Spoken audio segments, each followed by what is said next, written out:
Dove into the Great Barrier Reef again. I mean, I was in a very, very remarkable research site.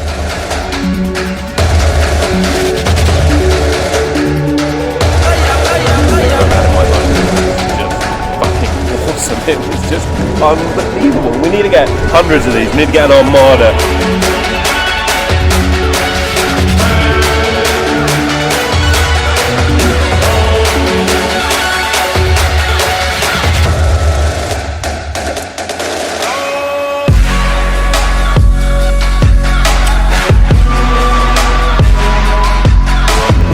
$14,000 liters.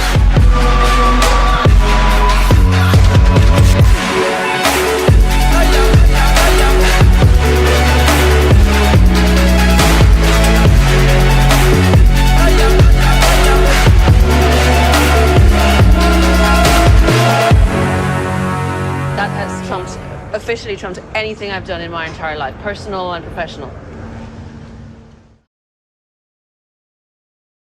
Good morning and welcome to the Blue Economy Podcast. I'm your host, Katherine O'Fallon. During this podcast today, we're going to be really getting into all the Blue Economy opportunities and commercialization so that we can take care of our environment, be more sustainable in our space, but also create jobs and build business around this really great opportunity that's sitting right here at the center of Florida, where we're at right now. And we are really excited today to continue our podcast after our last one with Fabien Cousteau, talking about some of the projects that he's working on. Now we're going to talk with Patrick Lahey, the CEO and founder of Triton Submarines. We're up here at his facility today, having a little sit down and chat with him, because this is how we can get to deeper depths in the water, in the ocean, and learn more. But also it's a great opportunity for innovation, technology, jobs, all that good stuff. So it really encompasses the blue economy and what we're doing at the Marine Research Hub with everything that's happening. So Patrick, I'm so glad to have you join us. Well, thank you. I'm delighted to be here, and I appreciate having an opportunity to speak with you today and to your listeners. Thank you. I'm super excited because Patrick has, I've known about you for, a number of years. And then when I joined the Marine Research Hub as the executive director, you've been on the board for the hub since it started. Yes, I have. So thank you for supporting it, because without you, I would not be sitting here today having this great conversation. Well, I think the work that you guys do is very important. I think it's important to encourage, young people to think about the ocean differently than perhaps they might otherwise, and creating opportunities for people, young people, who've got creative ideas and new opportunities that we want to explore is a critical part of injecting excitement into an area that really needs our attention. Definitely. I think that is. And what makes people more excited than a submersible? That's right. Seriously. Well, I couldn't agree with you more. So, you've been in this space for quite a long time. So I want to kind of do a little backtrack and chat with you a little bit about how you got into the space, and really actually how you kind of established the space, because it's really kind of honestly new in many regards. Yeah, it is relatively new business. The idea of building personal submarines that a private individual can purchase and put on a vessel or base somewhere is a relatively new concept. I mean, submarines have been around a long time, and I've been working with them for more than 40 years. I was very fortunate to get my start when human-occupied vehicles or submersibles were still being used in the oil and gas industry, which was a long time ago. My career actually began as a diver. I was a hard hat diver. I worked for a commercial diving company initially on the West Coast called International Underwater Contractors. Fantastic company. It was privately owned by a gentleman named Andre Galern and his family. And Andre was from France, and he was one of those early French pioneers who were responsible for so many things. When you think of the people that hailed from that part of the world, Cousteau, Gagnon, Galern, and of course Deloze, all of them went on to have remarkable careers in the underwater business. And I was very lucky. At the age of 19, I went to work for IUC. They had just opened an office on the West Coast, and I was working for them as a diver. But one of the things that, I quickly saw was that they owned a number of submersibles, and the subs were being used. There was a variety of them. They had, at that time, it was kind of an interesting period. In the 60s and 70s, really sort of the heyday of human occupied vehicles, there was a lot of subs out there, and everybody was interested in it. You had General Motors that had built subs, Lockheed Missiles in space. You had wow, everyone was building stuff. You did. You had Reynolds Aluminum. You had North American Rockwell, and then you had others. Other companies like the Perry and people like that who were building human occupied vehicles, because at the time they were widely used, and it was widely believed there was going to be this massive influx of innovation and activity in the ocean space. It was very much a competition, really, between space and the ocean. And I don't need to tell you who won that race. Well, because space, gets the lion's share of our attention. And not that there's anything wrong with space exploration. It's fascinating stuff. There's a lot of similarities, though, in terms of there's a lot of similarities, but there's a lot of differences. And I think you need to sort of highlight both.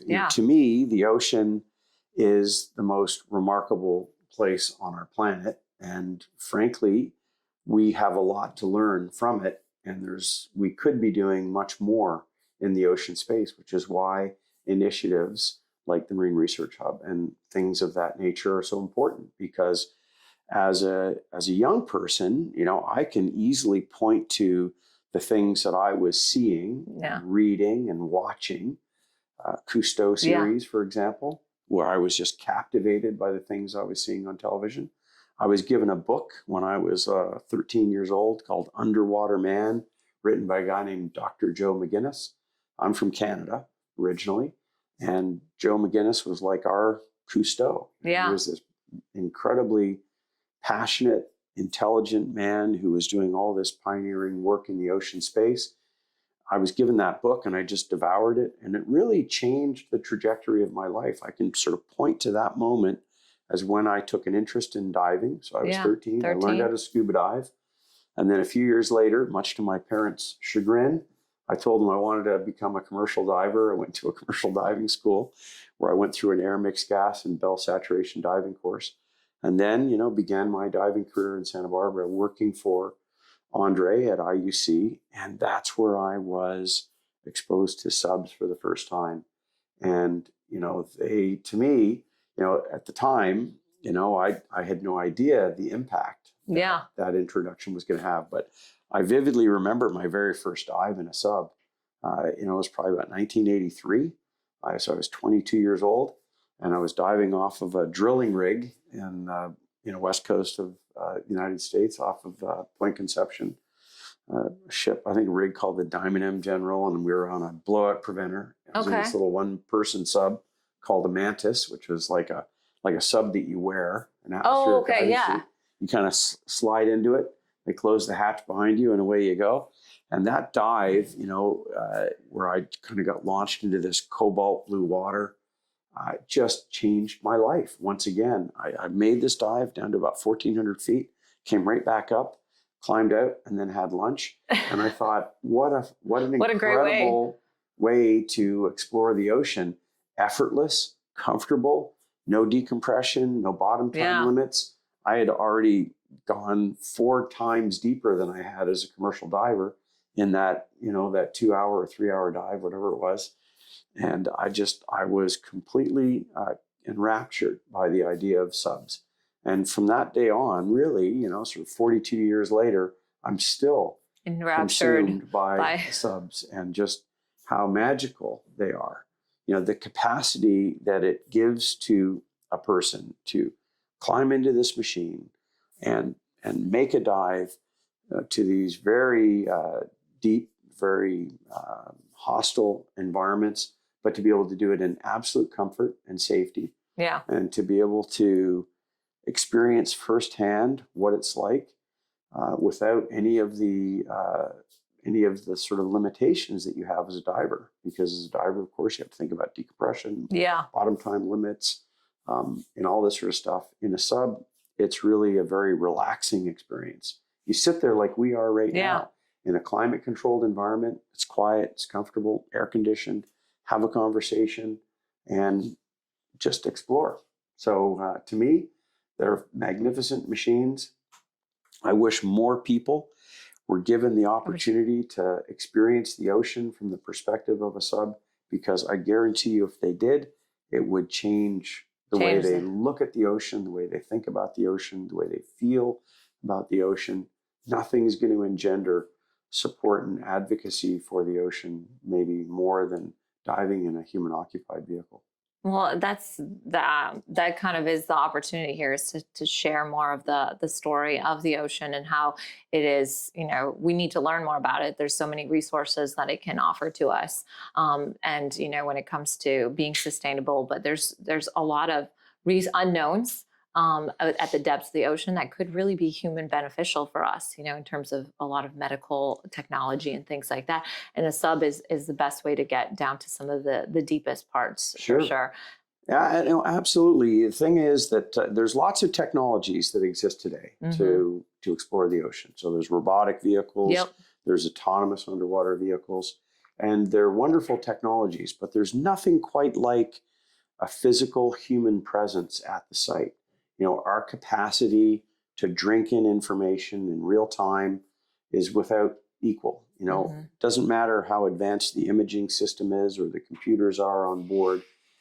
Having, the privilege of sitting in a sub and looking out over that stuff and seeing things with your own eyes is incredibly powerful and emotional, I would even add. And so while the other technologies are an important part of exploration, you never want to underestimate the value of a human presence at the site. Imagine a bird watcher. You could use a drone to go through a forest and look at birds, but how much more impactful is it to walk through that forest and to hear the birds and to see them and all of that. And I think I always use this analogy when I describe the importance of a human presence. One of the most powerful emotional moments of my life was when my daughter was born. And I had the privilege of being in the delivery room. They handed my daughter to me, tears, just the emotion of the moment, the raw emotion of it. And I sort of thought, when you think about a sub experience, you could, I could have just hired a videographer to film that, and then I could just watch it on TV later. But do you think that it would have had the impact of being in the room and seeing it with your own eyes? And I can tell you, of course, there is no comparison. That's why we need more these opportunities. Human-occupied vehicles. Yeah, because you can watch a video or a movie and even listen to things, and it'll resonate with you for a while. But how long? But that physical, being underwater will. Oh my God! Yeah.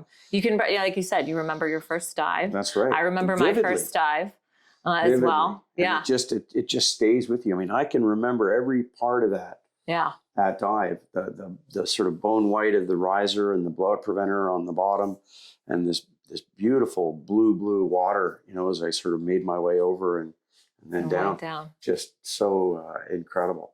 And I'll give you one more example, just a quick one. But no worries. When we first built our first Triton, when we first used our first Triton 3303 on a filming project in Japan back in 2010, we filmed the giant squid with the Triton 3303 from one of our clients' vessels. It's called the Alusha. And it was one of two documentaries that were made in Japan that summer. One was filming deep sea sharks in Sagami Bay, just out of Japan, outside of Tokyo, I'm sorry. And then in the southern part of Japan's territorial fishing waters in a place called Chichichima, we filmed the giant squid. Now, nobody knew that we'd be successful in filming the giant squid. Yeah. It was like a naturalist's wet dream, to see. Well, what are the you didn't know if you would? To see the giant squid. Nobody had ever filmed one before. People had seen pieces of them and that sort of stuff, but nobody had ever physically seen it. And there were 3 scientists out there, all with their own methodologies of how they were going to capture footage of the giant squid. And on the day when the giant squid was filmed for 22 minutes from about 2,000 feet to over 3,000 feet, the scientist sitting in the seat was a guy named Dr. Kubadera, man in his 70s at the time, and a gentleman who had devoted his life to studying this animal, and who was very passionate about that subject. He'd seen pieces of giant squid that had been picked up in a fishing net or washed ashore, but he'd never physically seen this thing with his own eyes. So on that dive, when the lights were turned on, and he suddenly was face to face with this magnificent animal that he'd spent his life studying, he wept. The emotion of the moment was so powerful, it just overwhelmed him. And that is what I'm talking about. Yeah.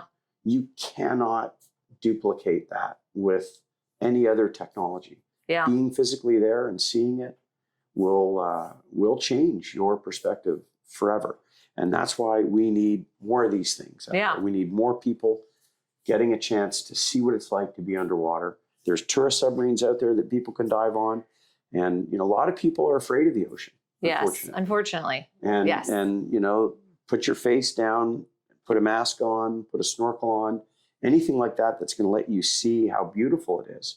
Because when you look out over it, you see this dark water and it's not necessarily the unknown is sometimes always inviting. Yeah. But once you've seen it and you've seen it with the lights on and you're kind of presented with the majesty of it, then you're going to be captivated by it, as I was. As I think anybody, if you're a diver, you know what I'm talking about. You the first time you went diving and you saw that stuff with your own eyes, how powerful was that experience for you? Yeah. Oh, I remember my first dive. I was very worried. I didn't dive until later I was probably 20.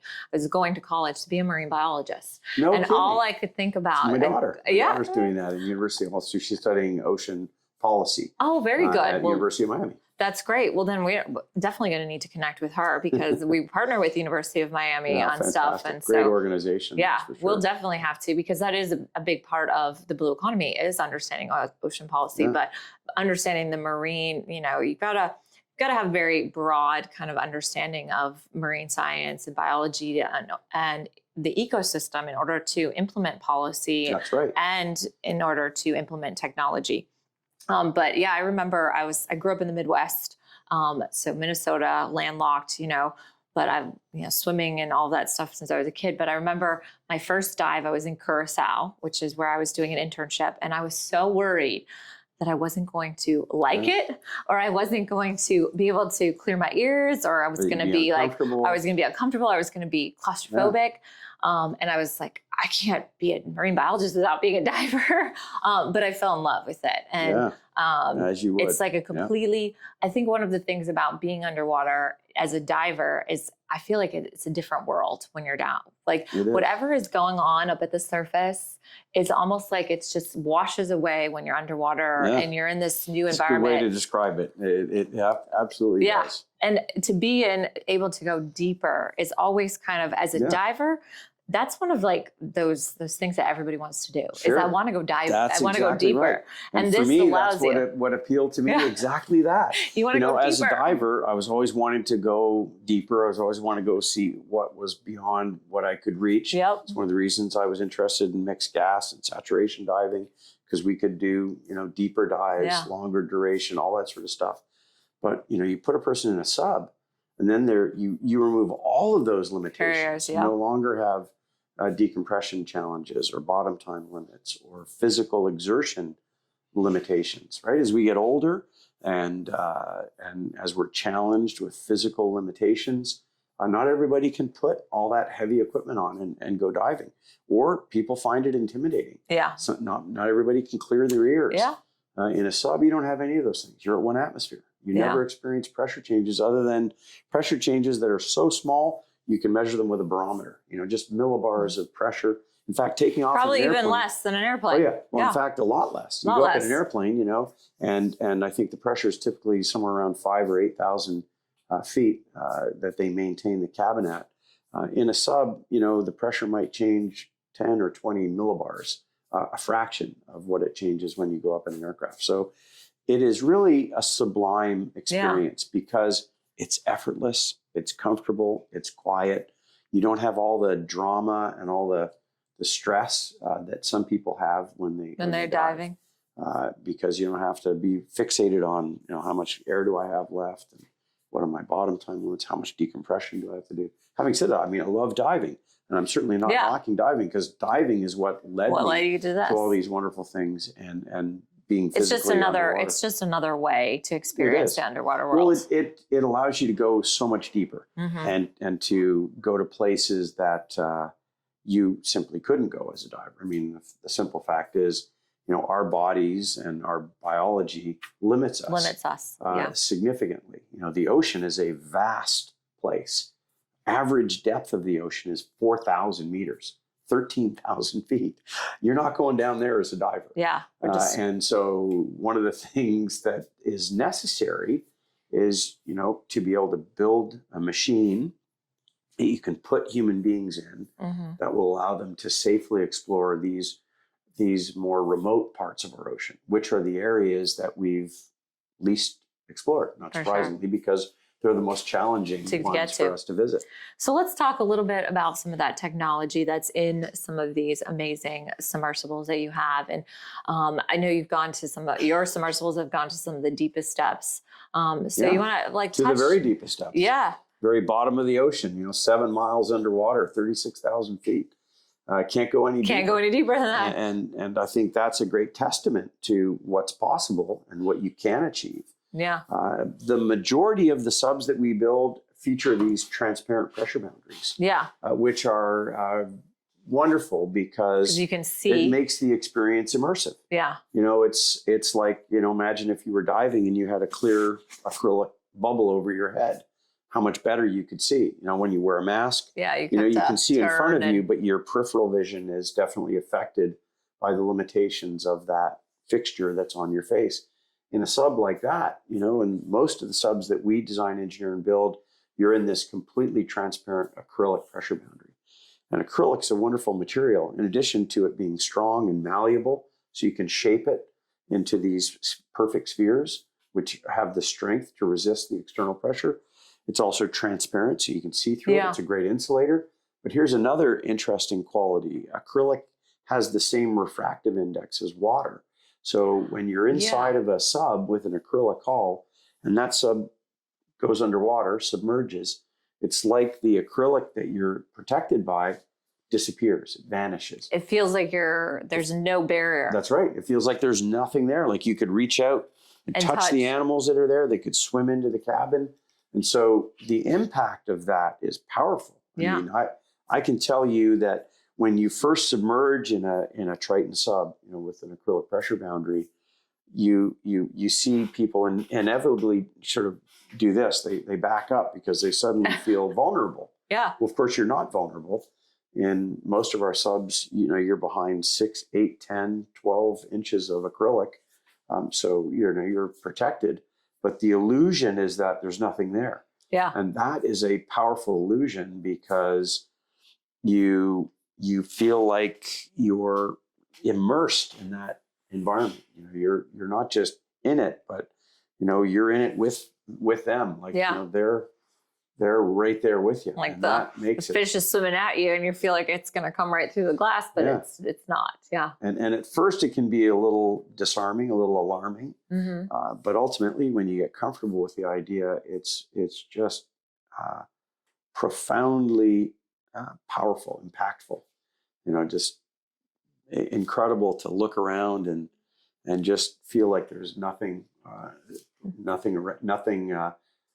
blocking your view or preventing you from. And you don't have to, like you said, with a mask, you have to turn and see, but because you have pretty much, 180 degrees there. Well, almost 320. Yeah, if you go all the way to the back there, all the way behind you and underneath you and above you. And, that is really awesome, interesting because, when you're looking forward like we are right now, you can see a lot of things out of your peripheral vision. When you're using a robotic vehicle and they're using a camera, Yeah.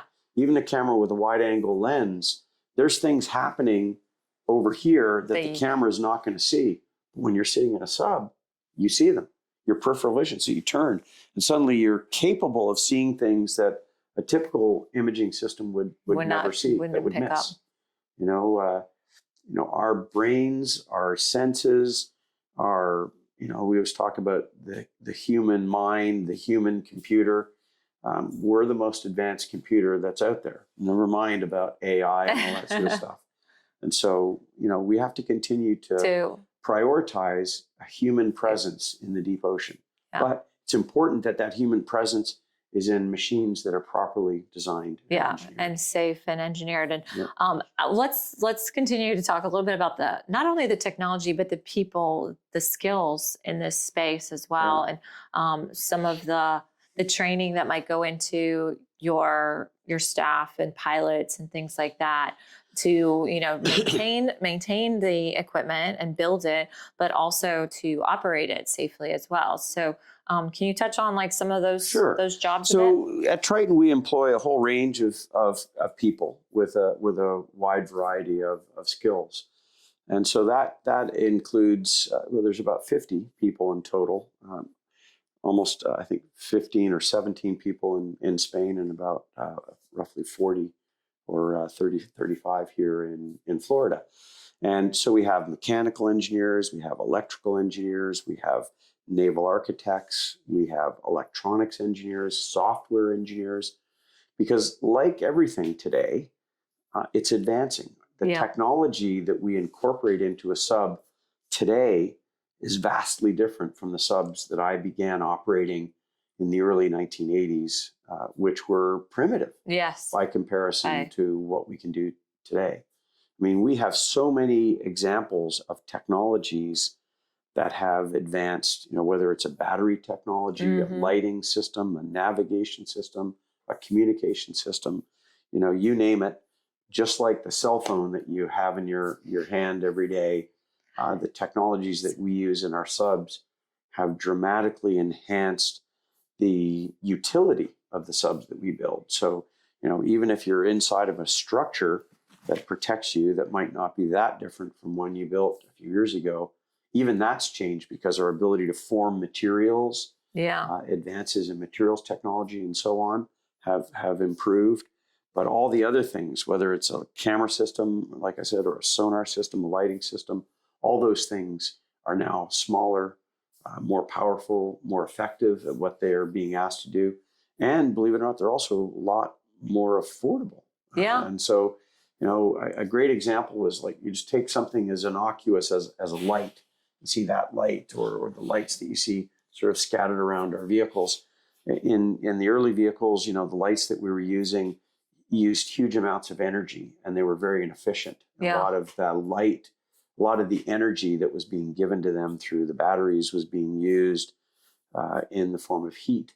And so today with LED lighting, we can produce lights that give you a color temperature almost identical to sunlight and huge numbers of lumens for only a small amount of energy.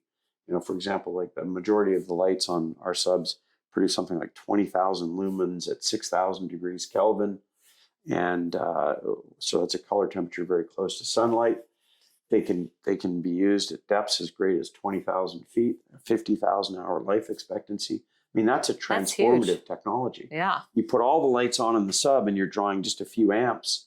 Whereas before, in early subs that I'd operate, if you put all the lights on, you could watch your battery voltage dropping because the current that was being drawn was so high that it would drain down your batteries. And the battery chemistries themselves, the new batteries that are available, not only do they last longer, recharge more quickly, they don't give off dangerous gases that are explosive. They don't require any maintenance. The size as well. I mean, the weight of the energy density of the batteries. So all of these technologies that are being developed for other terrestrial applications, in many cases have a use in human occupied vehicles or in underwater vehicles of various kinds. So our staff is a broad spectrum of people with skills that that range from, engineering and so on to, people that are involved in our marketing and our sales and promoting our products to a customer base that's still evolving, because as you pointed out at the beginning of this podcast, when we started Triton, there was no market for personal submarines, right? It didn't exist. We kind of created the space. Yeah. And with it, we've created an interest, not just in yachting, but a renewed interest in the subs being used for science projects, filming projects. Some of the most prominent documentaries of the last 15 years have featured Triton subs. Think of Blue Planet, watched by something like 3 or 4 billion people. Yeah. They used the underwater sequences were filmed in a Triton 3303. When you look at the latest documentaries, like the OceanX Explorer, the Ocean Explorer series. Yeah, I kept watching as I was watching it. Like, I know it's a Triton sub, but I want to see the logo. It's there. It's there. It's in there. And Ray Dalio and his organization, OceanX, is a brilliant example of what's possible when you get an individual like Ray with his tremendous resources and his passion for the ocean. And now he's investing in the ocean. The vessel that was created for OceanX is probably the most advanced vessel of its kind in the world. What it can do, the opportunity that it provides to scientists, filmmakers, and explorers to further our knowledge and understanding of the ocean is brilliant. And there's more examples of that happening. We see it more and more where, individuals who've been successful in their lives turn their attention and their resources towards the ocean. And to me, it's incredibly gratifying to see that happen, because for the longest time, the ocean was really not getting the attention that it needs. It's wonderfully encouraging for me to see, and inspiring for me to see people like Ray and so many of other clients. We've got the Rev Ocean, Schillinger-Rübke, you've got this company Deep, which also owns a couple of our subs, and the things that they're doing in the ocean space. Their goal is to make human beings more aquatic. I mean, man, I can get behind an idea like that. Well, we need more of that. We need more of that, and you're a big part of it. I mean, basically, showcase having people who are now putting these subs on their personal craft, and it's multiplying because people see that this is not something that's no longer just a scientific endeavor anymore. Right. And it's an opportunity for more people to be in this space. And it's like you said with Ray, it's an opportunity to invest in this space. That's right. He's not, investing his time and resources, but now you can invest in solution-based companies that are forming in this space as well. Well, I think he, like a few other inspirational people of his generation, are recognizing that there's a tremendous opportunity for us to make a difference, have an impact. And the ocean is one of those areas where, we really need that. I know that it seems like people still bias their focus and interest in space. And while space is fascinating and there's some wonderful things happening in the ocean space, really, there is so much for us to still learn about our own oceans. Yeah. I think a great analogy is like, imagine you bought a house, and it's like a 2 or 3 story house and it's got a basement, but the basement is actually, represents maybe 75-80% of what's there. Yeah. But you've never really bothered to go down into the basement to see what was there.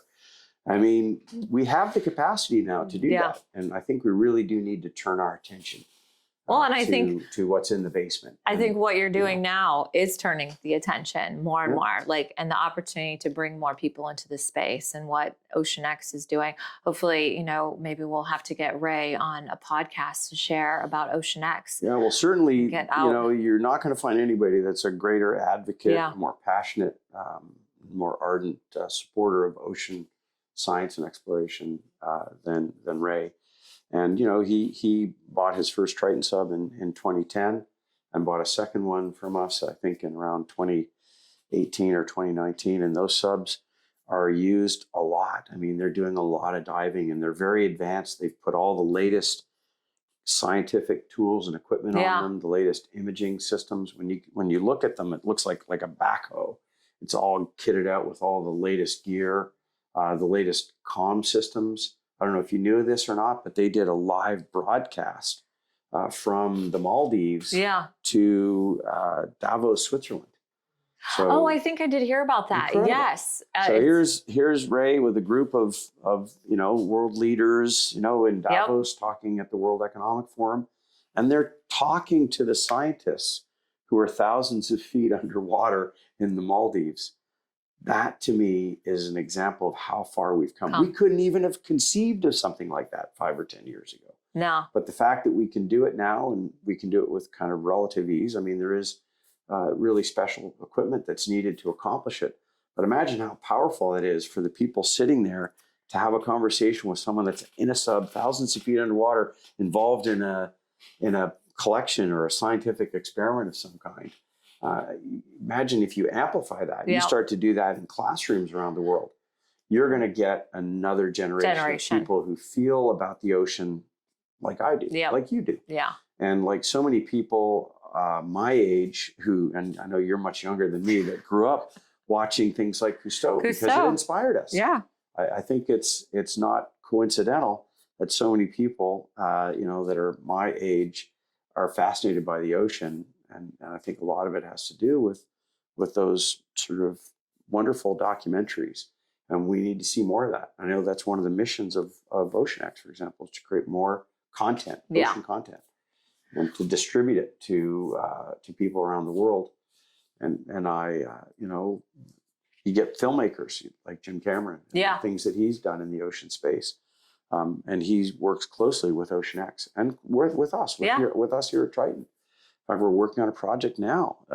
But anyway, so people like that, they can really move the needle.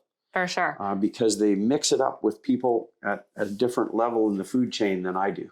Yeah. But we can build the tools that people like that you're can supplying use. the tools to help share that message. And I those think tools are important. That's important. And it's really important to bring in the economic side of it, because the opportunity for the business community, and it's not only inspiring future generations. My background is education.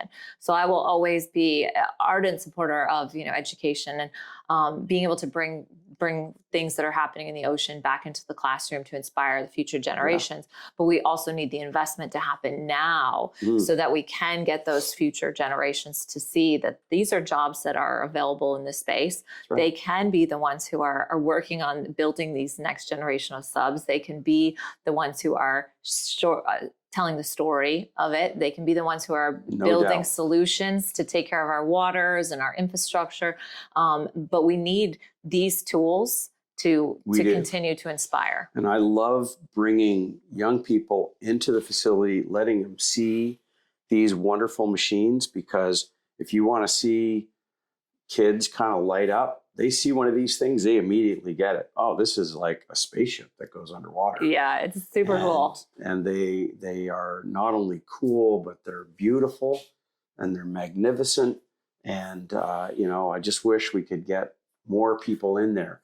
But you're right, content is a great way to do that. Not everybody's going to have the opportunity to dive in a sub, but if you can create great content using these subs that show other people in them, having conversations, doing these things like live broadcasts, but imagine doing them in a classroom and then having the kids in the classroom ask questions and speak directly to them. That's how you're going to get another generation of people that are going to say, hey, you know what? Maybe I should consider an oceanic career. Maybe, I don't have to build bridges or skyscrapers. Not that there's anything wrong with that. No, but there's a lot of more opportunity. The ocean definitely needs our attention, perhaps more than ever in our history. Yeah. I think people recognize that, at least people who take the time to learn a little bit more about it. And, I'm a firm believer in human beings' capacity to solve problems, the ingenuity of the human species. Yes, we've created a big mess and all that stuff, but we also have a tremendous capacity to solve problems, figure things out. And right now, the ocean, which is under a lot of pressure, under a lot of stress for various reasons. If we start turning our attention toward it, starting investing in science and exploration and studying of the ocean, I think we can solve some of these really intractable problems. And interestingly, there may be other things that come out of that help us with things like, degenerative diseases, Yes. or food problems, energy problems. Yep.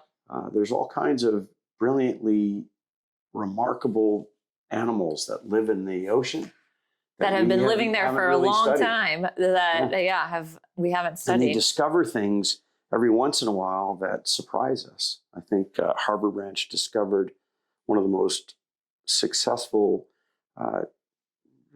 tumor treatments from a deep water sponge Yes. that was harvested by a submarine. For sure. Submersible, by the JSLs.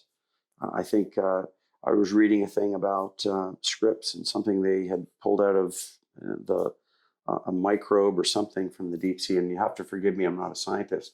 It's all right. But that they've discovered kills glioblastoma cells. Yes. I'm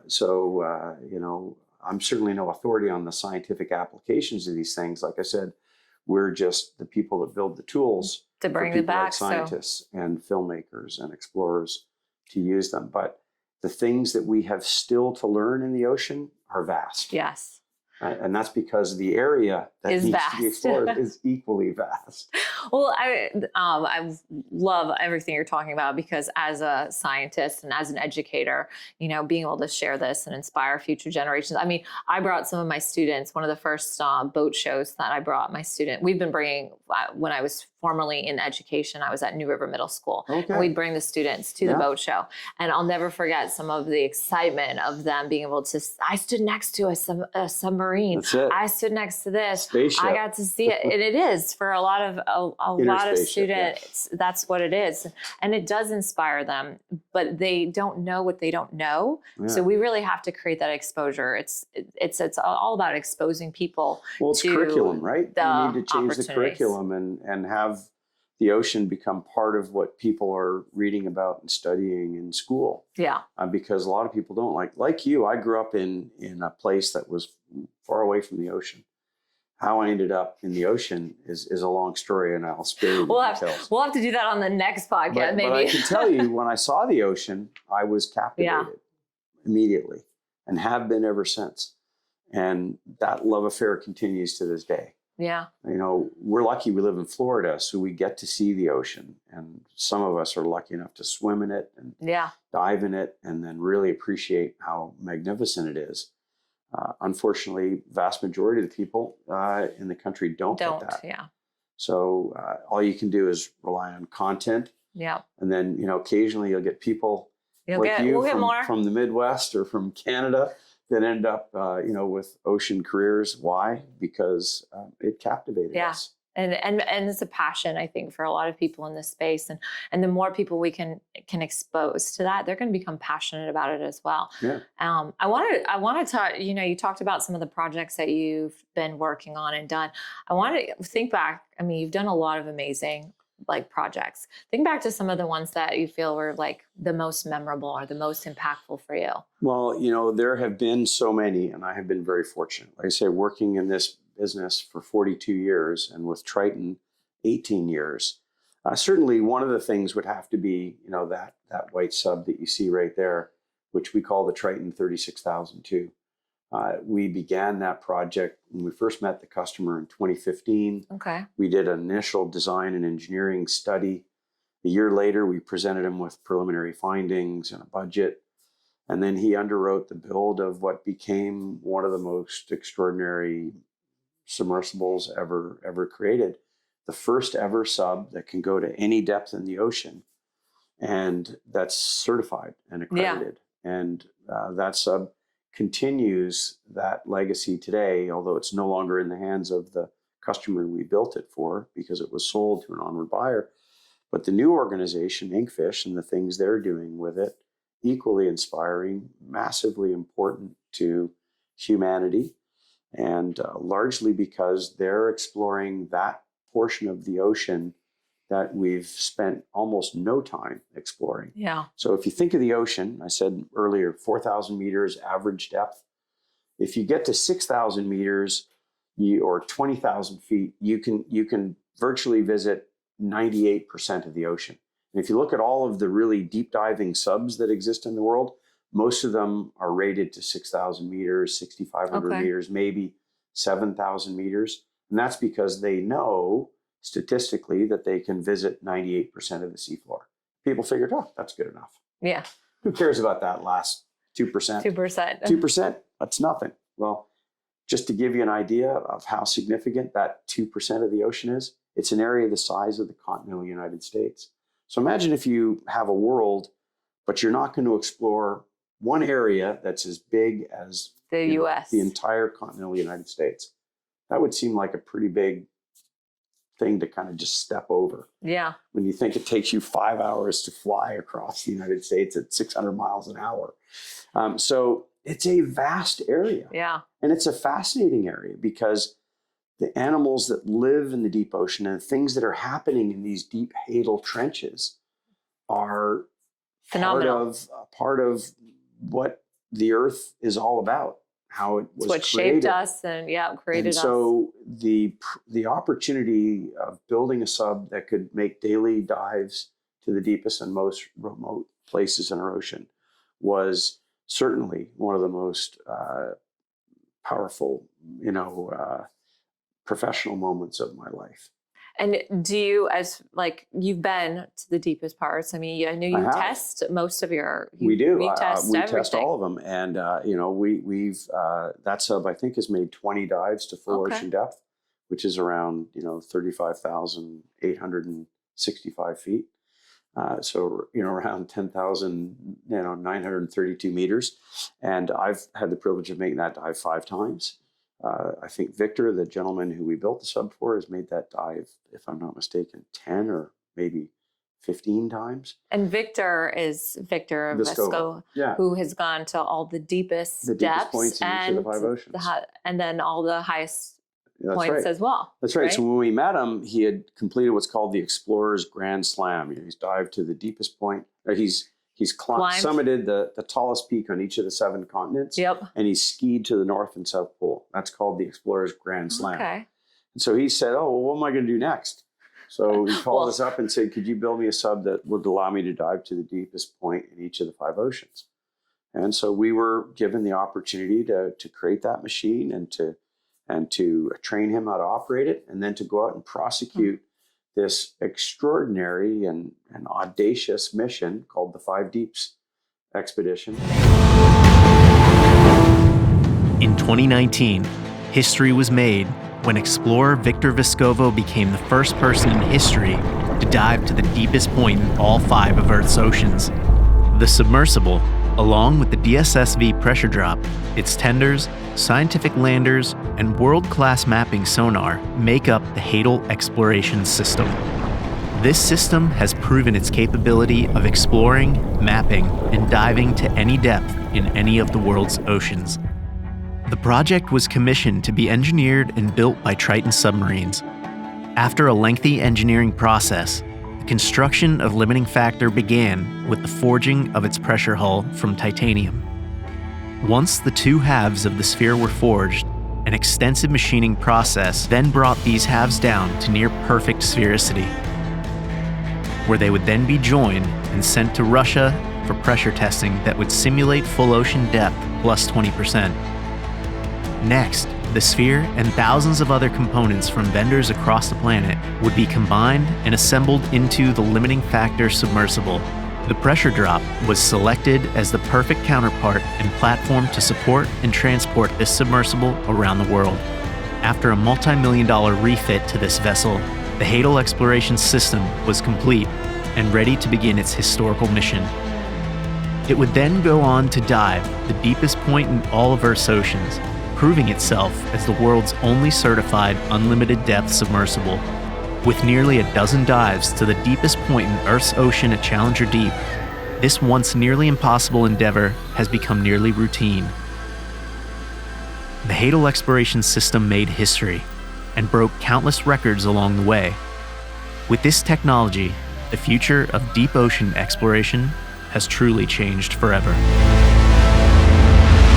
Amazing. In 10 months, we traveled around the world. I think we covered around 50,000 nautical miles, and we dived to the deepest point in each of the 5 oceans in this remarkable machine, which has fundamentally changed our relationship with the ocean, because for the first time ever, human beings have a machine they can dive to any place in the ocean. In fact, when we did the certification dive, and I came out of the sub with the DNV surveyor, Jonathan Struve, that evening he handed me a certificate. And on the certificate, it said, unlimited diving depth, any ocean. Nobody has ever been issued a certificate like that before. And it was the absolute, privilege of my life to be part of that crew. And it was a brilliant group of people. Mm-hmm. Make no mistake, I was just one player in a big orchestra of remarkable individuals that made that project possible. Happen. So the people that designed it and engineered it, and then the team that built it, and then the team that went out there and prosecuted this expedition and helped Victor achieve this just sort of unbelievably ambitious goal. Very ambitious goal. That's awesome. I think sometimes it was surprising to me how little attention that I feel like we got to bring more attention back to this. Yeah. And tell me, so the timeline, like you were just saying, building, then deploying, and then, the 10 months of doing it. How much time did it take from concept to execution? Well, from the day we met Victor to the time he completed the 5 Deeps expedition, it was 4 years. Yeah. And then he continued to use the sub for another 3 years after that.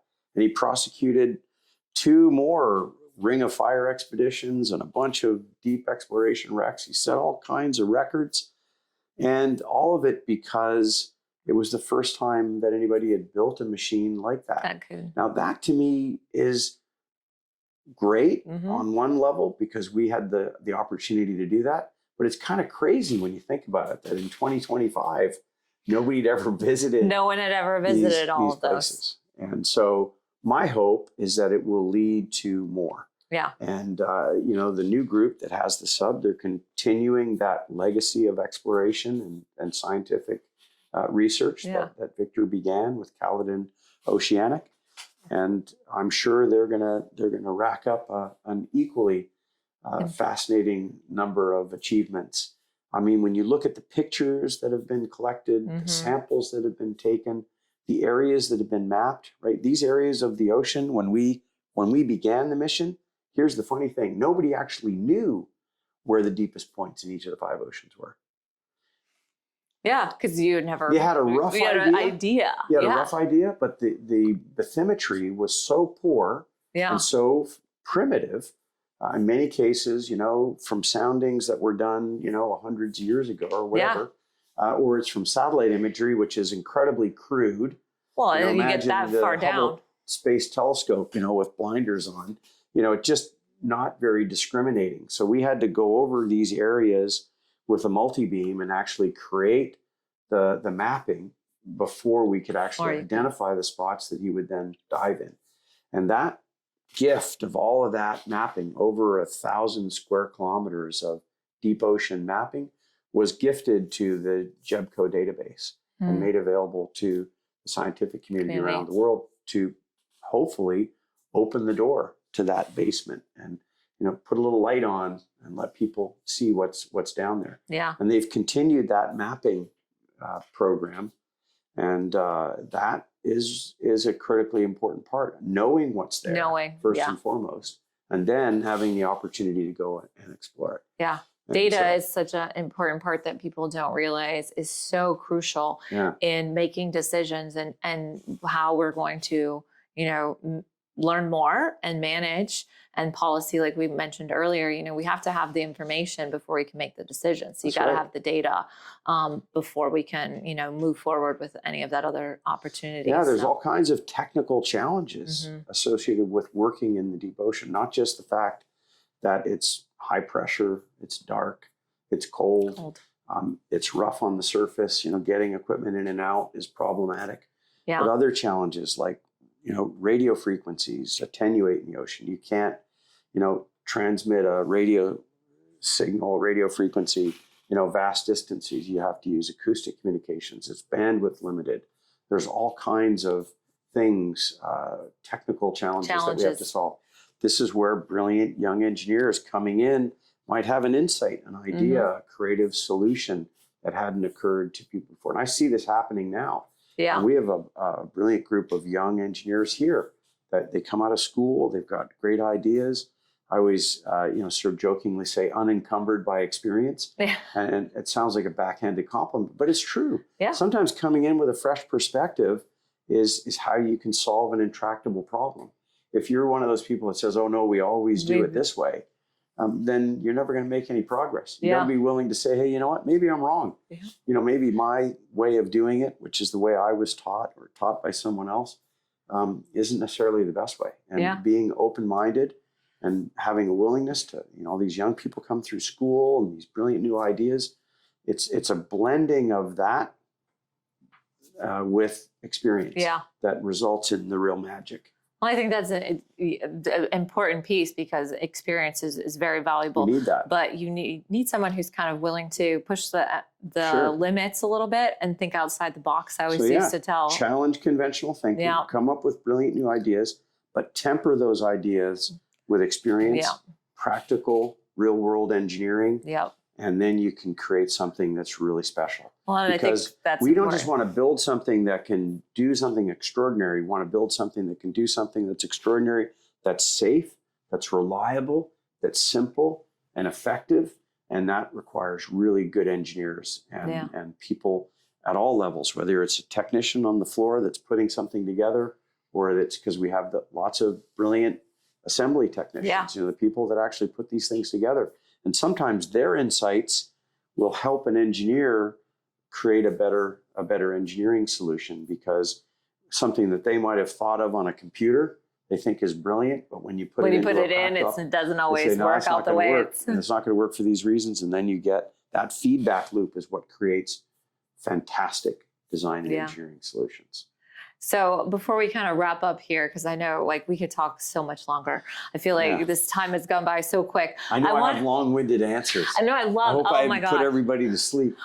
If anyone, no, not at all, because I feel like I have a lot more questions. So definitely going to be having to look for a second podcast, and I think definitely want to be in one of these doing it next time. Live broadcast. Right? Let's do it. We already talked about it. Let's do a live broadcast and make it happen here, Patrick. Right? You mentioned for a moment kind of the future of the space and the opportunity. Do you feel like we're at the time back when, you talked about Jacques Cousteau and kind of that era when it was really kind of this boom of submersibles and diving and getting under. Do you feel like we're kind of back in another opportunity? I do. I think it's like the second opportunity that we've been afforded when advances in technology, materials technology, software, analytical, our ability to analyze complex structures, development of new technologies. We're at the cusp of being able to create really extraordinary things, really magical machines that are based on all the things that have happened in the last 20, 30 years. So I do feel we're at the dawn of another very exciting age where you're going to see more emphasis placed on the ocean, because we have to place an emphasis on it, and you're going to see more effective technology, better equipment, stuff that can do things we couldn't even have imagined 5 or 10 years ago. So to me, we're living in a very exciting and a fascinating time. I don't think there's been a better time for anybody that has an interest in the ocean to get into the ocean space, because there's really no limit to what you could do. It's limited by your imagination, your creativity, your willingness to work hard. And, the result could be, the opportunity to, be part of something remarkable, something memorable. Yeah, definitely be a part of some great exploration. Businesses, everything that's kind of coming up in this space it all overlaps. And I think, like, to your point, is that experience. We still have people who were on doing some of these early things. And so making sure that we kind of take advantage of the experience that we already have and kind of propel us forward right now is kind of like that perfect storm of opportunity in the ocean spaces, and blue economy and technology and exploration, education, conservation. It's all big, it's all together. It's all in this big picture of taking care of our planet. And very true. The ocean is vast. Mm-hmm. And it needs our attention on all levels, whether it's somebody on the surface, people looking into fishing, people looking into mineral rights, people looking into exploration, science, people making documentaries, whether you're an engineer that's designing things to go in the ocean or to stay on the surface. I think there's going to be lots of fantastic opportunities in the ocean space for, people doing mapping. Yeah. Mapping is a big one. The technology to create maps, these multi-beam systems that we use, for example, during the 5 Deeps expedition, that were strapped to the hull of that vehicle that could map all the way down to full ocean depth. We need more of that capability out there, and that database being shared with the human family to expand the global knowledge and awareness of the ocean. Excellent. So we definitely need all those things. We need everything. So and it's time. Whatever it is that interests you, whether you're an architect or a designer, an engineer, a technician. All this makes me excited. Like, I want to go back and the be ocean able to needs start you. doing. I want to start, sometimes you think back and like, ooh, if I could have done that, or if I would have known about that earlier, where could I be? What could I be doing? But I think no matter where people are at in their life, that there's still an opportunity to engage in this space. You might not be at early, young, where you can start doing, change a whole career, but you can still be involved in this space at wherever you're at. Yeah, there's lots of local programs. I look at Dr. Edie Witter and her program ORCA here in Indian River County, Ocean Research and Conservation Agency, and the things they're doing to try and protect and better understand the things that are happening in the Indian River Lagoon. Right in your backyard. Similar efforts that are happening further south and in the Everglades, and the things that we need to do to protect our waterways. They're a critically important part of spawning, where animals come into inlets and they spawn, and understanding that and being better caretakers of the ocean, learning how to live in harmony with the natural world. That's the key, right? Instead of putting it under pressure, thinking about ways we can relieve that pressure and help it. This idea of setting aside marine protected areas, such an important part. I've been to marine protected areas before and after, and seeing the incredible transformation. Yeah. If we give the ocean an opportunity to heal, it will. Its capacity to heal is extraordinary. Mm-hmm. Well, thank you so much. I know we could keep going on and on, but we'll wrap up this segment, and we'll do our next one. I'm gonna definitely be kind of pushing for sub dive for sure, and then we can record it. So thank you so much for this time, Patrick. My pleasure. Been really great. I cannot say thank you enough for always supporting what we're doing, but also being, kind of taking that leap as well into this space, because if you wouldn't have done some of those things in your early career as a commercial diver, who knows where we would be, and we wouldn't have all of this amazing stuff without you. So that's nice of you to say, so Catherine. Anything I could do to help the Marine Research Hub and the things that you guys are doing, the important work you're doing in the ocean space, something I'm proud to support. Well, thank you. You've already been supporting, and now we're just going to keep that support going.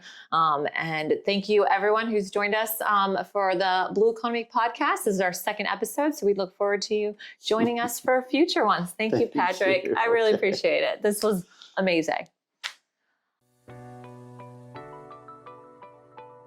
Hello, I'm Katherine O'Fallon, the Executive Director of the Marine Research Hub, leading efforts to advance ocean solutions and innovation in Florida and beyond.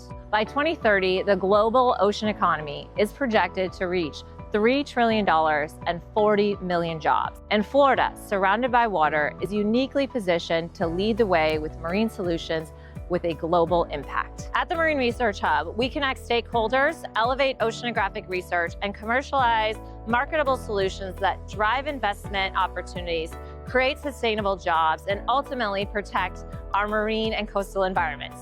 Founded in 2017, the Marine Research Hub bridges the gap between scientific discovery and real-world application. Through collaboration between researchers, entrepreneurs, policymakers, and industry leaders, we accelerate commercialization, investment, and ecosystem building, creating lasting impact for our oceans and coastal communities. We are just beginning to make waves, and the potential is limitless. Join us as we fuel the blue economy through innovation, sustainability, and strategic investment from Florida to the entire world.